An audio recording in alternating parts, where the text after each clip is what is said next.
nice to see you. Listen, just to start off, and this is going back, thanks be to goodness, into the equivalent of old God's time. Tell us about the time your father handed over the fiver to get a house.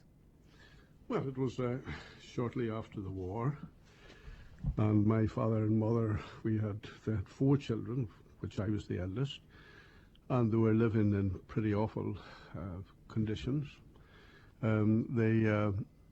They wanted to save up in order to buy their own house, so they were in this place which was effectively a 2-room shack, really.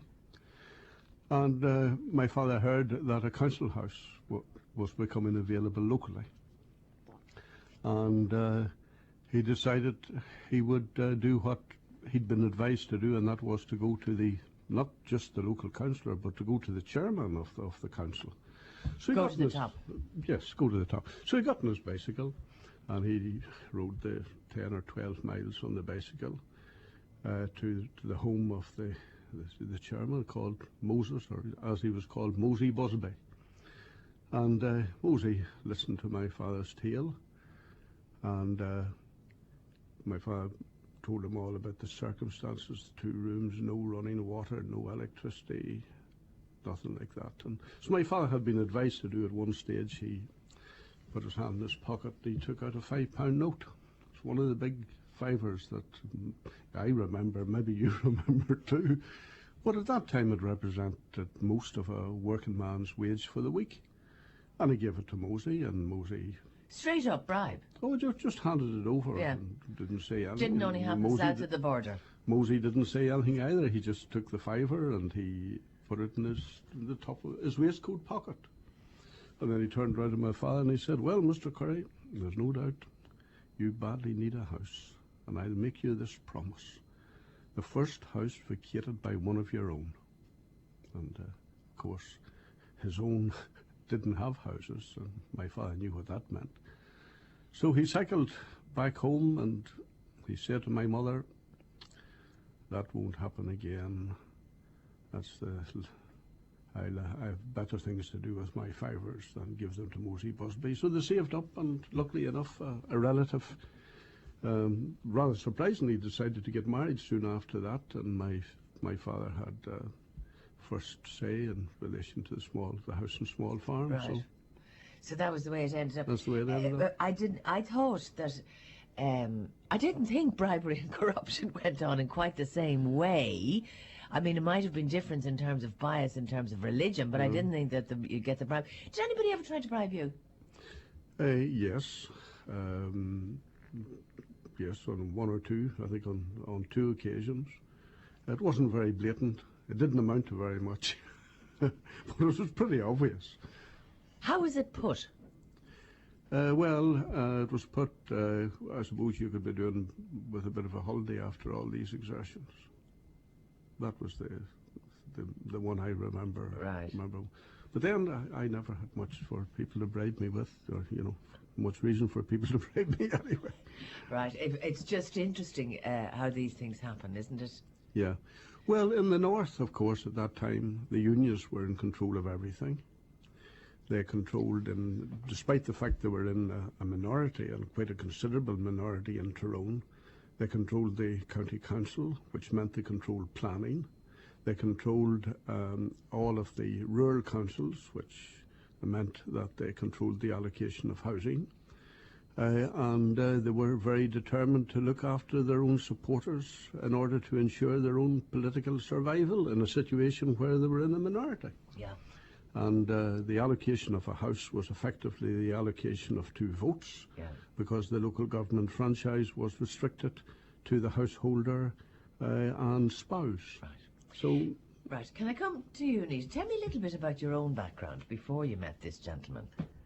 Well, I'm from Omagh in County Tyrone, and I suppose I was slightly more privileged background than Austin to a certain extent. But my family, my grandfather had founded local newspapers, and they're now in the 4th generation of the family, and they circulate around Tyrone and Fermanagh and Donegal. So I had a very sort of uneventful childhood, and I met Austin 43 years ago when we were students in Belfast, and suppose the rest. Love at first sight? Though you disappeared off after that. No, it wasn't really love at first sight. Actually, it was quite funny because it was at one of the student hops. People who were at Queen's around the 50s and 60s would remember there were hops, and it was the usual thing that the lads went into the pub, the club bar, and when the club bar closed at 10 o'clock, they came over to the hop and they looked around to see who was the kind of best looking wallflower that was left, and I think I fell into that category.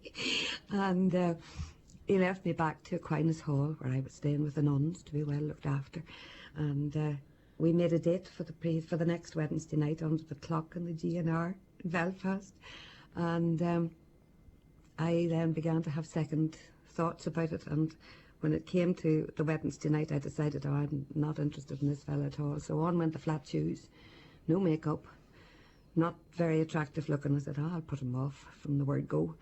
And I arrived at the GNR late, and he was there, and he said, where would you like to go? And I thought, right, now I'll finish him. I'll say I want to see Elvis Presley and GI Blues. I was never into pop music.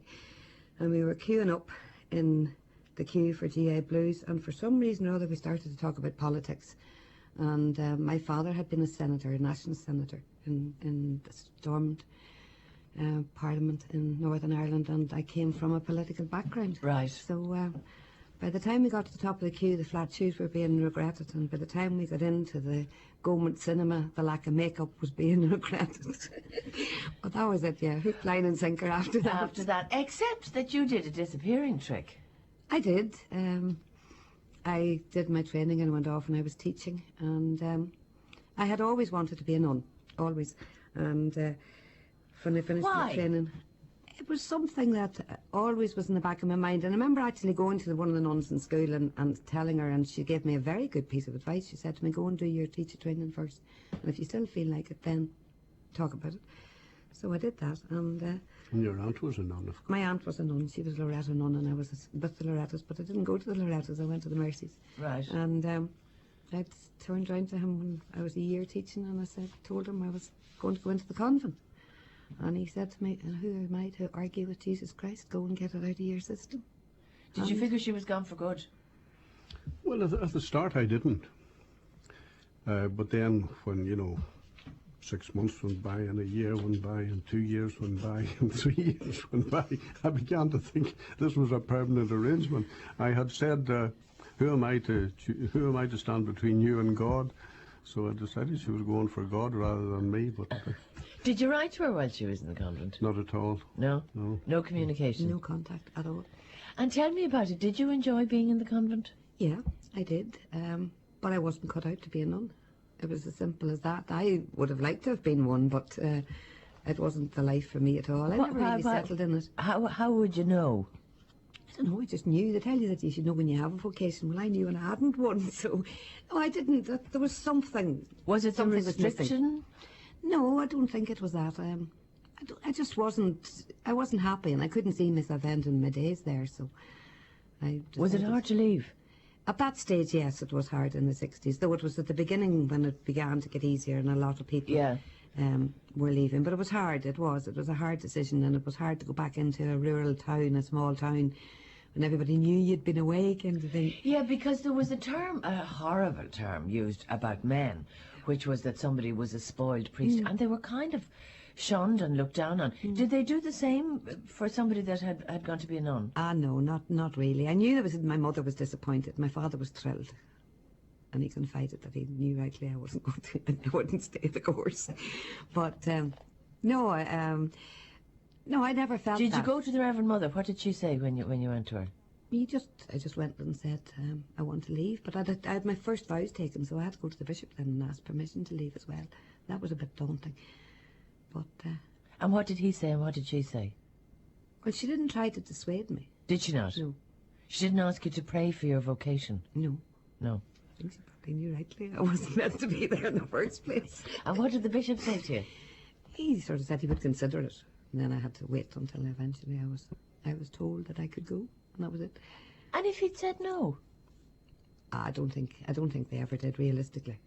I don't think so. I don't know anybody that was ever told no. Really? No. No. So then, how did you link up with my friend here after that? Well, what I didn't know was that Austin had kept contact, not frequently, but occasionally had dropped in to see my mother. My mother had a shop in John Street in Omagh which sold sort of china and stuff like that, and he had kind of kept in touch. And a lot of my friends that I'd been in college with, that I'd known both of us in Belfast, knew. And the grapevine came into operation. And how long was it I was out before you knew that I was out? About a week, I think. And about I was at a New Year's Eve dinner dance, and this girl came over to me and said, "Oh, did you hear Anita Lynch is out?" So I hadn't. It's like saying coming out of prison to cheer somebody's out. Yes. I hadn't, but as it so happened, about a week later, I had reason to go to Omagh, so I made a point of dropping in the shop with her mother, and I had it confirmed there. So I immediately went over to the house, and I didn't get a great welcome. But about a week later, she phoned me. So. And that was it. That was it. Back on track. Yeah, we went out on our first date on the 13th of January 67. We were married on the 13th of January 68. Right. So that was all signed, sealed and delivered, and any other problems were outside. Did you know, both of you at that stage, that you were heading into a serious life of politics? Well, that was, yes. Of course, I'd been elected in 64. Oh, that's right, yeah. Yeah, What year did you get married? 68. Oh, right, yeah. I'd been elected in 64, and by 1967 I had decided that I was knocking my head against a stone wall as far as the abuse of civil rights was concerned. And I was making speeches in which I was indicating that I was fed up with Terence O'Neill, the lack of progress, and I was talking about other ways rather than the traditional parliamentary attendance. And I was getting some publicity, and for these speeches it was some controversy. And Jerry Fitt was around that time saying similar things. And then at the beginning of 68, I went, shortly after we were married, we were in London, and I met up with Paul Rose, who was chairman of the Campaign for Democracy in Ulster, a group of Labour MPs who had been trying to put pressure on the Wilson government to intervene in Northern Ireland. And I met up with Paul and some others of the Campaign for Democracy, Stad Orm. Can I just interrupt you there to put it in context for anybody who doesn't remember that time? This was really before the Troubles. This was before the Troubles. Yes. All was calm. There was no killing. There was no marching going on then. No, there had been killing in 1966. The UVF had been involved in killing in 66. But this was prior to the marching. This was, in fact, the build-up to the marching. Yes. So as I was saying, I met up with Paul Rose, and in the course of the conversation, Paul said he'd noticed the tone of my speeches, and that he had come to the conclusion that the Wilson government wouldn't intervene in Northern Ireland unless they were forced to do so. And he said, it's up to people like you to force them to do so. So I then started making speeches about this, and then I became involved in the Caledon squatting, and that led to the organisation of the first Civil Rights March on the 24th of August 1968 between Coalisland and Dungannon, and that led to the 5th of October March in Derry, and the rest is history. And the business of the allocation of the house to the single mother, the Protestant mother, that is kind of one of those things No, that not a single mother. Not a single mother now. She was a single, unmarried girl. She didn't have any children. I thought she had a child. No, not at all. Anyway, I come back to that. I wouldn't. It wouldn't have been the cause that it became had she had a child. And I wouldn't have done what I did if she'd had a child. This was a 19-year-old girl, unmarried, no children, who worked for a unionist bigwig, in fact, the prospective unionist candidate for West Belfast, and she was allocated the house in circumstances where 267 other people were on the waiting list, some of them in very, very bad conditions, similar conditions to those my father and mother had lived in, 20 years earlier. Yeah. And all of those people were passed over in order to allocate the house to this single girl, in circumstances where people who had squatted in the adjoining house were evicted just a few days before. It was a total scandal, and I said at the time that I probably wouldn't get a better case, and that it was, I really had to go for broke on it. Right. And you did. I did, yeah. Yeah. Okay, I'm talking to Austin and Anita Currie. John says, I lived in Northern Ireland for a number of years and noticed that a number of nationalists pitied themselves to the extent that they would do very little to help themselves. Well, I wonder, where that comes from. Certainly, that may have been an allegation prior to the 1960s. You had a situation where... Lazy Catholics kind of thing? No. Beaten down Catholics. Right. More than anything else. And no, I don't think there was ever any suggestion of laziness, except for those who were totally bigoted. But you had a situation where Stormont had been in control for, coming up on 50 years. They looked unassailable. As I said earlier, they had control of everything. Even simple things. You take reasonably what might be described as menial jobs under the control of the councils, such as sweeping the roads, right? Things of that nature. You had to, it was mandatory to take an oath of allegiance to the monarch, to the British monarch, in order to get these jobs.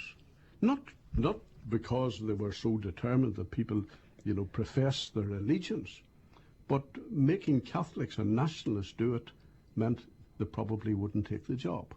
So this was the sort of system that was in operation. To give you a very personal example of my own family, my brothers, Seamus and Sean, my sister Maria, weren't allowed to be registered in their own names, in the names that they wanted.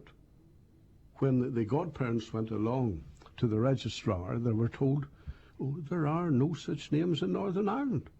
So they were registered on their birth certificate as James and John and Margaret Mary for Mairead. They wouldn't take it. They wouldn't. They were in Dungannon. They would not accept the Irish names. Well, supposing you wanted to call somebody Louise or something French. Oh, or Pascal. Yeah, no problem. No problem. It was the Irish names they were against. So, I mean, that's just an example of the type of regime that there was in Northern Ireland when I was a young fellow. Right. Actually, now that I come to think of it, you called your daughter Estelle. Yeah. Yeah, that wouldn't get blocked. Ah, no, it was gone by that time. Yeah, but the other wouldn't have had any chance. Our second daughter is Katrina, and it's spelled Catriona.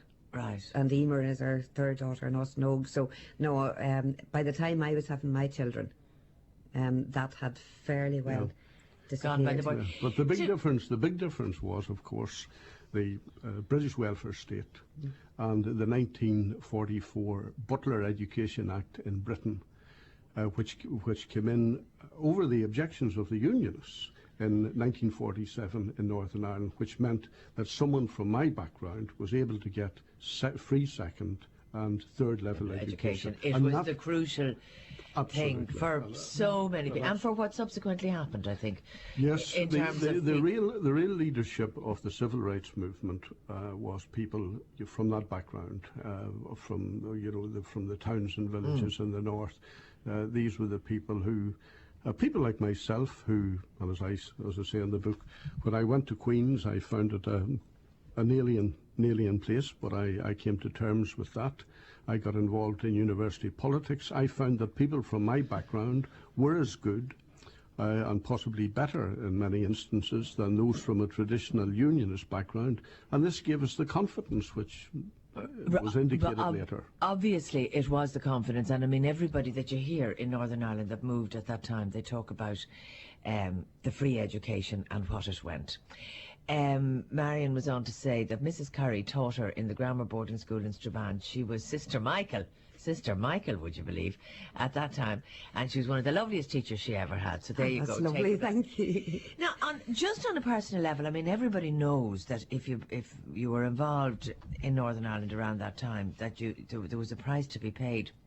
And Pat Hume was in here a while ago talking about herself and her own life. And it seems to me that when you get married and you're thinking, you know, we'll all live happily ever after, you don't realise what you may have to cope with. And it seems everybody did cope with in their own way further down the road. But it seems to me that of all the nationalists and all the SDLP people, wives, spouses, that you pay the biggest price. I suppose, in a sense, yeah, from the point of view of the length of time that the house was attacked over a period of nearly, 30 years. It was attacked 34, 35 times. We had a bomb at the house.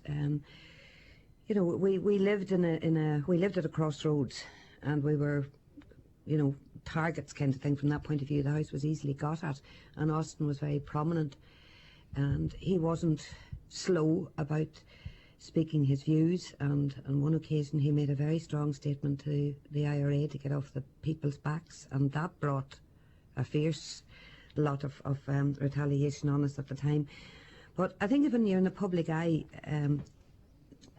it's obvious that the media and people focus in more on attacks on us than they did on others. But there were, as well as us, there were an awful lot of ordinary people in places like Belfast who lived along the peace line who never got the publicity. Right. Did you have the RUC effectively living with you?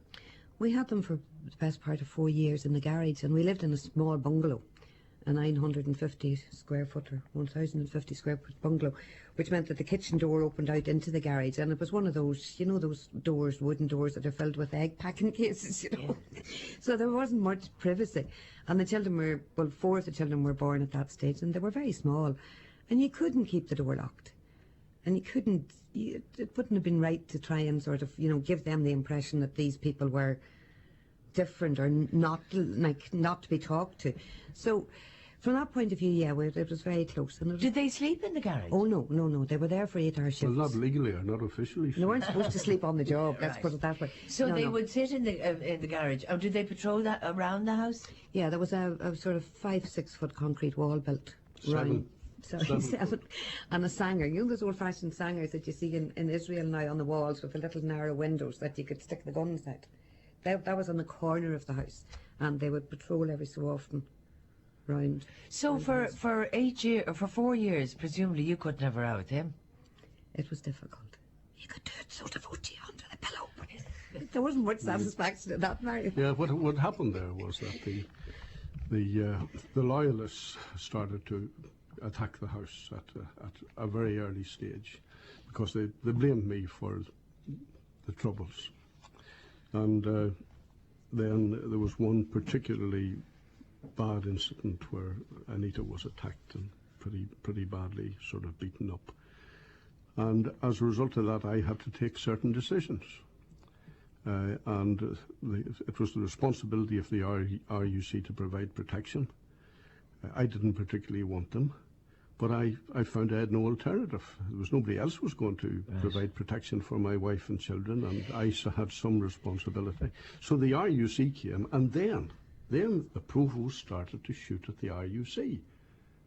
Yeah, sometimes you're safer not being minded. Mind you, they came to the door that night, and you said Austin wasn't there. Where were you? I was in Cork. I was at an SDLP fundraiser in Cork. And the meeting went on. It was a very successful meeting. I was in the company of John Hume and Ivan Cooper and the late Paddy Duffy. It went on late, as these things were happening doing, and we were staying in the hotel, the Imperial, that night, so we went upstairs and we were having a few drinks in the company of the organisers, and the next thing was I got a phone call, and it was from the family doctor, Tommy Campbell, to tell me that Anita had been beaten up, but that I wasn't to worry too much because it wasn't extremely serious. But he was ringing me in case I heard it on the news or something like that. So his view of extremely serious and mine would obviously differ enormously. Yes, well, I I jumped to the conclusion that he was underplaying it.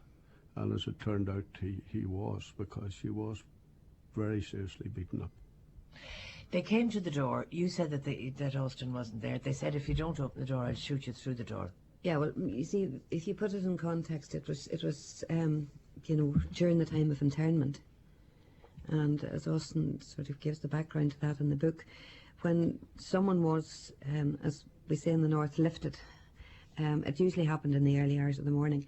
And it became, after a while, obvious to people that the quicker they could get someone like Austin or Father Fall or somebody like that to start making inquiries, the less chance there was of the person being beaten up or abused in any way when they were in custody. So it wasn't uncommon for the door to go at all hours of the day or night, because there were no mobile phones. We're talking about 1972. So, and some people didn't even have phones in their own home. So the first reaction of any mother or parent or you know, whose child is lifted, or wife whose husband is lifted, is to try and find out something.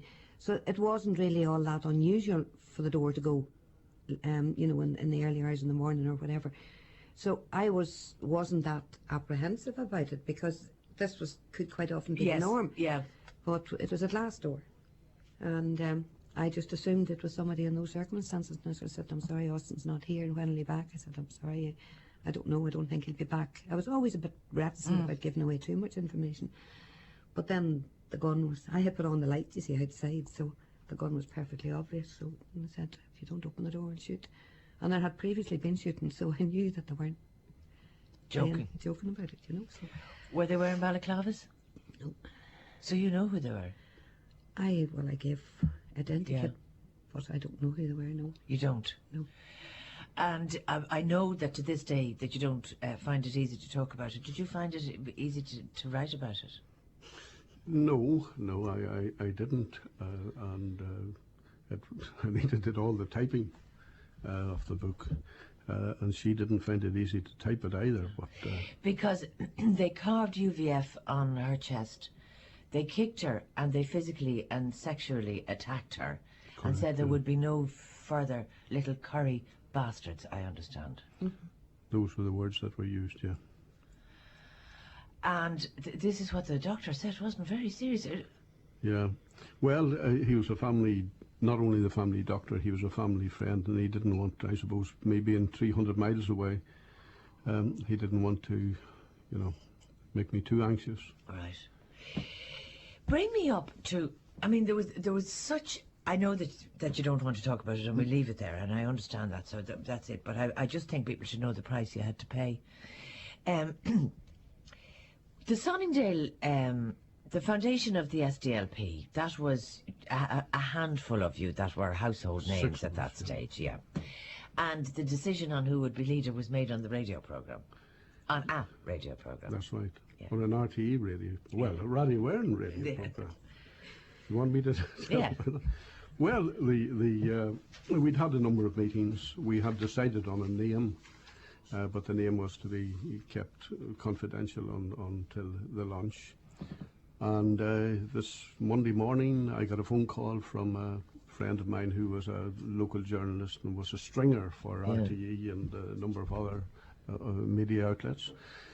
And he said, have you seen the Irish Times? And I hadn't at this stage, and he said there's a story there about the formation of a new party. So he then arrived at my house. He brought the papers with me. I had a quick look at the papers, and I very quickly came to the conclusion you didn't have to be Sherlock Holmes to figure out it was a John Hume-inspired story. So the thing had been hanging there for some time. The story was that a new party was about to be launched, but that we couldn't decide on a name or on... You were afraid that you were going to sound like a trip, like a drug trip. Yeah, well, that was another story. I mean, we'd had a meeting in Toom, and the Belfast people, Jerry Fitt and Paddy Devlin, were very insistent that Labour not only be in the name, but that Labour be first in the name. And eventually, John Hume and I and Ivan Cooper and Paddy O'Hanlon gave in to them. And Paddy Devlin was sort of lying back in the chair with the eyes closed, and suddenly he straightened up and he said, fucking LSD party. You know, the mixture of drugs and pre-decimalisation money. So that's why it became known as the SDLP rather than the LSDP. But anyway, I was telling you about the Irish Times report. So I decided I'd take the bull by the horns. And I got Sean to ring Radio Erin, Sean Hughes to ring Radio Erin. And it was Mike Burns who did the interview. And in the course of the interview, he asked me about the failure to agree on a leader, and I said no, there's no problem about that the only one with the necessary ability and experience was Jerry Fitt. I then rang John Hume, told him what I had done, got John's approval to Jerry as the leader. I then rang Jerry, couldn't get him because I rang his local pub because he was down in Ballycastle, Morla, and eventually within an hour Jerry was in touch with me. He listened to what I had to say. He travelled up to Belfast, listened to John and I on the recorded thing and accepted the leadership. So I think the SDLP is probably the only political party anywhere that was actually founded on a radio programme. But of course the basic work had been done previously. Right, okay, and I mean we all know what was done there since then. There are quite a range of things that I want to go through with you. In 1981, you didn't want him to run for office for election again. And this is one of the Westminster elections. No, I didn't because, well, for several reasons. Elections weren't pleasant in Northern Ireland. You always had terrible hassle. It always brought extra attacks on the House. The SDLP was a new party. There was no money. You funded your own election campaigns. There wasn't a lot of money around in Northern Ireland, so there was no big business. And at that particular time in our married life, not like today where members of the MLAs in Northern Ireland salaries have been paid since the election, even though there hasn't been agreement. In those days, as soon as anything was suspended or prorogued or stopped, the salary stopped with it. And Austin was self-employed, which meant that he wasn't entitled to any unemployment benefit or anything like that. So an election was a very, very stressful thing in our lives, and he had run a few at that time, and I knew there wasn't any chance, basically, of success. So I think I was probably quite near the breaking point at that stage. You were in tears when you begged him not to run. I was in absolute tears. I can still see myself standing behind the sofa in the sitting room in Donaghmore saying, please, please, please don't run. He took Estelle with him down to Urbanstein that night. Which? He took Estelle with him to your the daughter convention, yes. And he also dispatched her afterwards to tell her to give me a ring and tell me he was the candidate. He brought his daughter down to this meeting, and he got his daughter to ring you, his wife, to tell you that he was the candidate. But I had calmed down by the time he came home. Because that was the idea. Yeah. Your poor daughter. No, not really. Estelle was at this election convention and she knew the way it had developed and she knew I had no alternative but to run. And I found myself in that position in Fermanagh South Tyrone on a number of occasions. I mean, it was a totally unwinnable seat, not only for me but for any nationalist at the time, because there was invariably a split vote between Republican abstentionists and nationalist attendance at the time. But I felt, as a matter of principle, that the seat ought to be fought. Yeah, but I mean, genuinely now, I do understand the importance of politics, and I do understand, particularly in Northern Ireland, that if you were going to engage, that you had a price to pay. But did you not feel, look, my wife's been through enough? Yes, I felt that on a number of occasions, and there were other things I didn't involve myself in because of that. But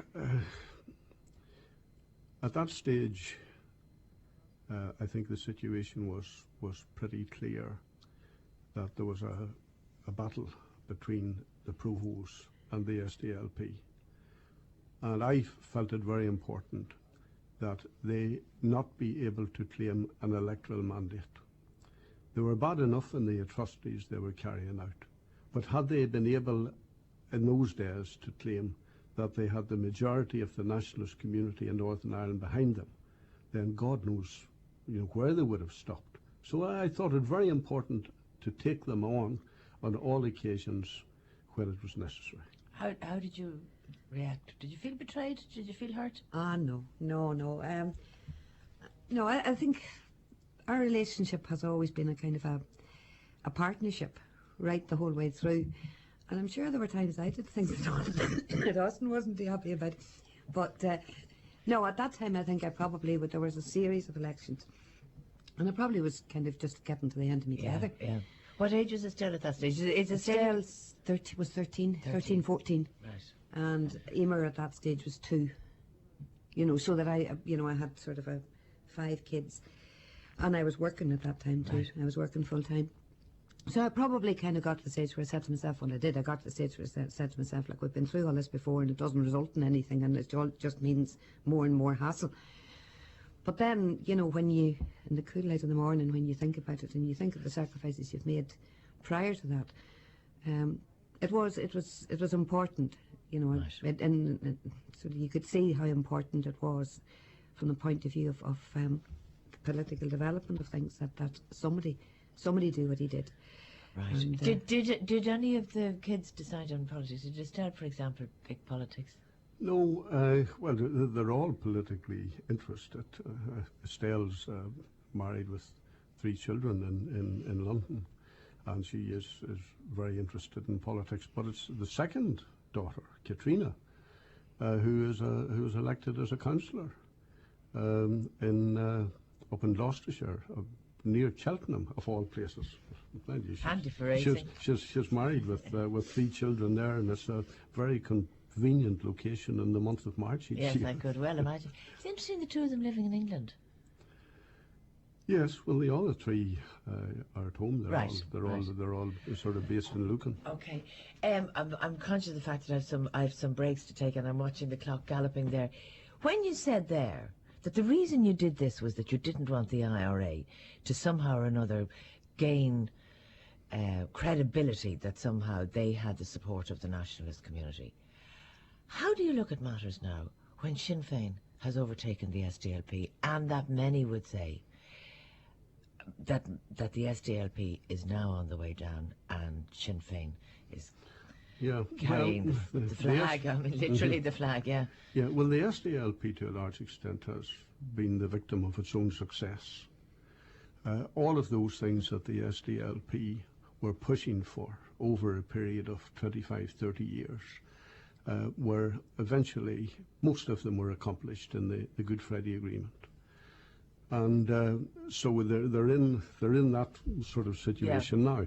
The Sinn Féin IRA, on the other hand, have now adopted the policies that the SDLP espoused, and in circumstances where the failure... Is that a sickener for you in a way? It is. Well, it's a sickener from this point of view, that in 1973, 1974, we had the Sunningdale Agreement. Yeah.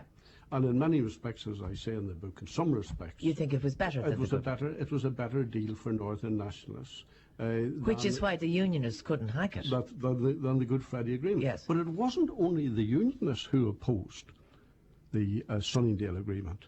The IRA, the Sinn Féin, opposed the Sunningdale Agreement, and indeed, they share responsibility with the Loyalists for bringing down that arrangement, because after Sunningdale they escalated their campaign of violence in circumstances where Brian Faulkner had said that Sunningdale would bring about peace, and because Sunningdale didn't bring about peace, then the Loyalists were fuelled, and they were fuelled by the IRA.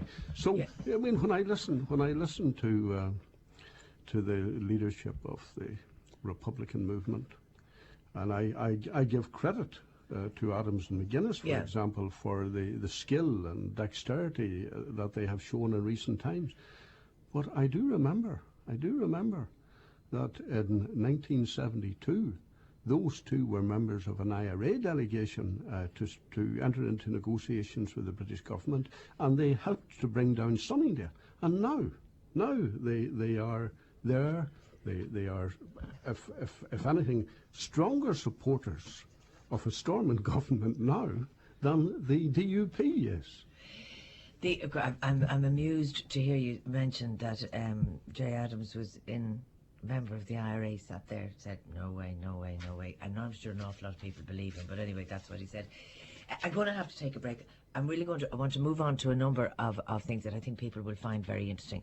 But I want to talk about your life down here. You were a busy, active woman, Northern Ireland, and you were known as Anita Currie, and you came down here and you were known as Austin Currie's wife. Tell me about canvassing and coal bags, very quickly. Oh, that's really Austin's story, because I don't think I was with you on that particular occasion, so you'd have to. No, it was my first election. I was canvassing in Neilstown in the constituency, and I knocked on this door, and the woman came to listen to me, and then she said, "Have you got a bag of coal?" And I said no, with some wonderment. But then I went to about another 3 houses in the same row, and the same question came up: "Got a bag of coal?" I said no, and then eventually I inquired more, and I was told, "Oh well, Mr. Lawler always brings us a bag of coal." There you go. Did you bring coal the next time? No, I didn't. That's okay. The decision to come down here was a tough one. I know, in terms of a complete transformation of your lives. But I think the one that the public will remember most was the decision to run for president. Was that a difficult time?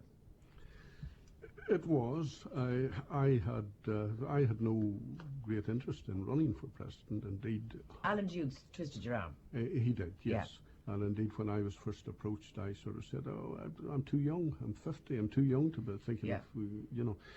But there was a lot of pressure came on. I understood the position that Alan was in, and eventually I gave in. There was a big hoo-ha about whether you would or you wouldn't say that you had a northern accent, which seems to me to be a bit odd, because you clearly have a northern accent. I don't remember that about a northern About accent. concealing your northerness, or playing on your northerness, or playing down your northerness. Playing it down. They were sort of afraid it would be a negative factor during the election. Well, I don't know. I mean, my attitude was I was northern. There was no point in me trying to conceal it, because every time I opened my mouth, it was clear. It was so obvious. Do you remember that? I remember when it was, don't emphasise the northern bit. Oh, there was. And I remember you got to the stage where you used to say in the book where you were carrying your passport around with you, because people assumed if you were from Northern Ireland you had a British passport. Yeah. Well, there's I found a lot of partitioners. Yeah. Strangely enough, from some people in Fianna Fáil. Now, having said that, there were a lot of people in Fianna Fáil who were also very supportive. Yeah. But certainly partitionism and the suggestion that I was less than a real Irishman.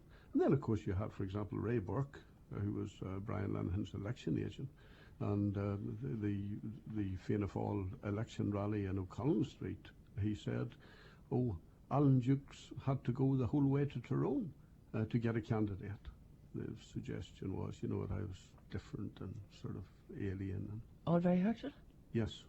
Oh, yeah. Particularly for someone who had to struggle to assert his own nationality, and even in terms of my own family, in terms of their Irish names. I mean, it was very hurtful for someone to be questioning your nationality. But I made it easier for those who came after me. Well, and there you go. There's Mary McAleese now. What was your own view of Mary Robinson? I say in the book that on the day that I concluded the pact with her to transfer our votes, that as I walked from the Shelbourne across to the Green, I suddenly said to myself, "God, what I've done is electing this woman as president, and I don't really like her." And did you ever meet her afterwards? Did you? Yes, I did. Well, did you go up to the park, so to speak? I was the TD for Dublin West, which adjoins the park, and so I met her on quite a few occasions on sort of official and political business. No, she never invited me up to the park. I tell the story. Not even for the cup of tea? I tell the story in the book of how Brian Lenihan and Brian has said to me on one occasion, he said, "Austin, when all this is over, whether it's you or whether it's me, we'll invite, if it's me, I'll invite you, and I hope you'll invite me up to the park if it's you." But no, I didn't get the invitation from Mary Robinson. And I was the one who elected her. I mean, it was my transfers that elected her. I suppose people would be surprised, Austin, because there are a couple of people that the Irish people have put sitting at the right hand of God already. And one of them is John Hume, and you don't share that view.